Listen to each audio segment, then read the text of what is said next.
Hey, how's it going everyone? This is White Pointer, and you may have an image in your head of the SNES being a family-friendly console, and while that's mostly true, it actually had its fair share of mature-themed games too. I'm not talking about games that necessarily carry an ESRB M rating here, because the ESRB didn't even exist for the first couple of years of the Super Nintendo's life, and different countries have different classification systems, so an M rating in one region may mean something different to an M rating in another. So in order to appeal to the widest audience, I'm just going to say mature themed games and leave it at that. I'm going to be exploring some of these games, starting with a bunch of Super Nintendo games that had blood and gore. And what better games to start with than the Mortal Kombat series? Or I guess more specifically, Mortal Kombat 2, Mortal Kombat 3 and Ultimate Mortal Kombat 3, as the first game was infamously censored to remove the blood and alter some of the fatalities. It was only after that original Mortal Kombat game was released that the ESRB system was introduced, which opened the door for blood and guts to appear on the Super Nintendo, and appear it definitely did with Mortal Kombat 2. Not only were all of the blood and various fatalities fully retained, the game itself was excellent and played very well, thankfully not having the awful input lag the port of the original game had. All of the characters were there, all the stages were there, it sounded great, character endings were all included.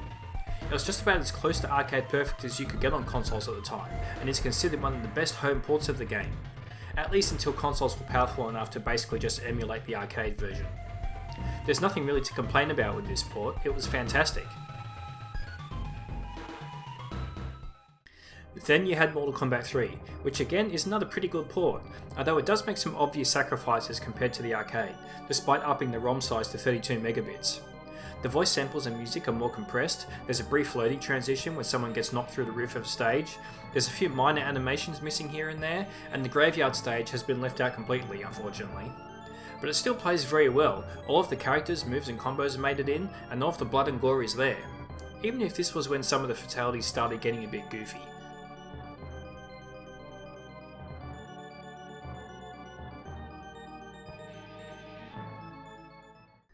Finally, you had Ultimate Mortal Kombat 3, and this one was, well, not so great.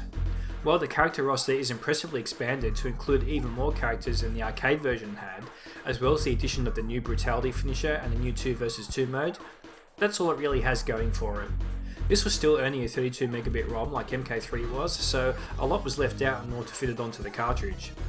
Most of the voiceovers have been completely removed, the sounds that remain are heavily compressed, there's not as much effects on the screen, there's only a handful of stages, and the character of Shiva was also cut and isn't there at all. The game plays fine as it is, I guess, but I'd honestly avoid this and just play the arcade version, or Mortal Kombat Trilogy instead.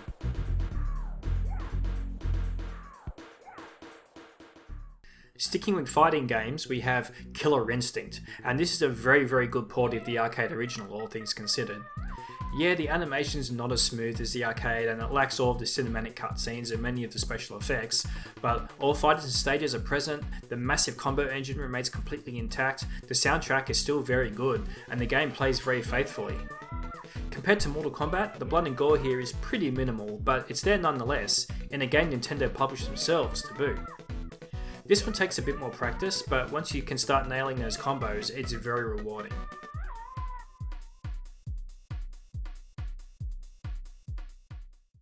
Another arcade fighting game that was ported to the Super Nintendo was Primal Rage, and this one definitely didn't hold back on the blood. While some sacrifices from the arcade original were made, it's still a pretty good port. Just about every successful strike on the opponent draws a splash of blood, and it's topped off with some pretty gruesome finishes, and even the ability to eat your human followers to regain health. The major difference with this game, aside from the fact that you're fighting with giant dinosaurs and apes rather than humans, is how the special moves and fatalities are executed. Needing to hold down specific button combinations when performing the directional inputs, rather than most other fighting games that had you do a directional input followed by a button. If you could get used to this, there's a lot of fun to be had with Primal Rage.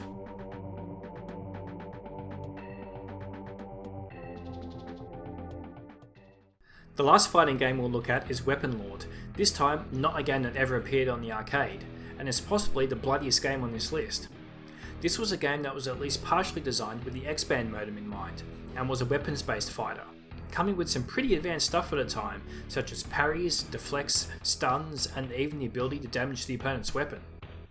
Like Primal Rage, the special moves were performed by holding buttons down, then doing the directional input, and each character had a ton of special moves at their disposal here. This is probably the least button masher friendly game on this list, and really requires you to put in the time and practice in order to nail the game's mechanics. And the AI is brutally difficult, so it forces you to learn or else. Landing blows almost always draws out plenty of blood, and of course the game has fatality-like finishes too.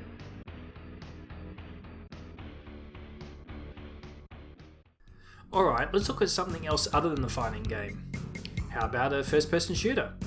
Specifically the Super Nintendo port of one of the most famous shooters of all time, Doom. While this obviously doesn't compare at all to the PC original, all things considered it's a pretty remarkable achievement that they managed to get the game running on the SNES at all, albeit with the assistance of the Super FX2 chip. It even rocked the iconic soundtrack, in some cases the Super Nintendo sound chip sounding even better than the PC version. However, the game is shrunk into a small window, runs at a low resolution, is missing floor and ceiling textures, the gore has been toned down a fair bit, and it just plays incredibly slowly with a really poor frame rate. Check it out if you're interested, but you're better off playing the PC original with this one.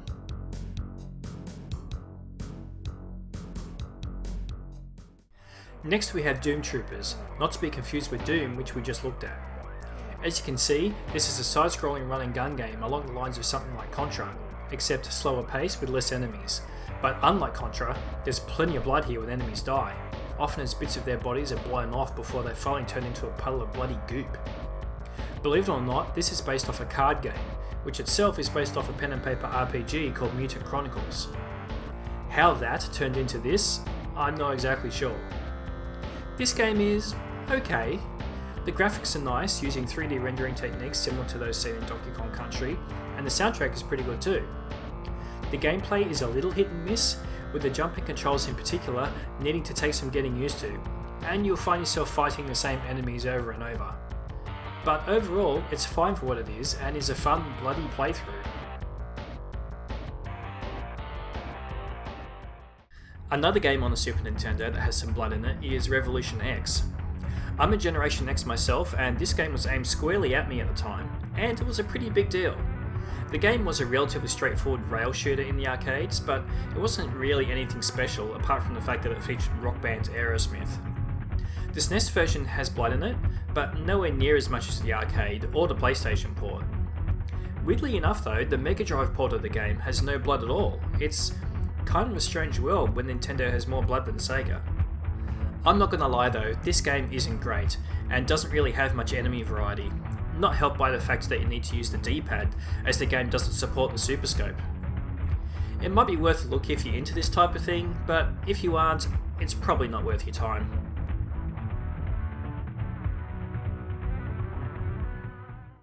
The last one I'll mention in this video might be a bit surprising, True Lies. Despite the fact it's a licensed movie tie-in that's published by the infamous LJN, it's surprisingly competent. This is a top-down shooter with some basic exploration elements to it, and as you can see, it's got blood in it, both when you shoot the bad guys and also when the bad guys shoot you. Sure, it's nowhere near the level that you'll see in the other games in this video, but it's there on the Super Nintendo version, which can't be said about many other movie tie-ins like RoboCop vs Terminator. It's actually a pretty good game all things considered, with a nice variety in levels and mission objectives, and it's definitely worth a playthrough.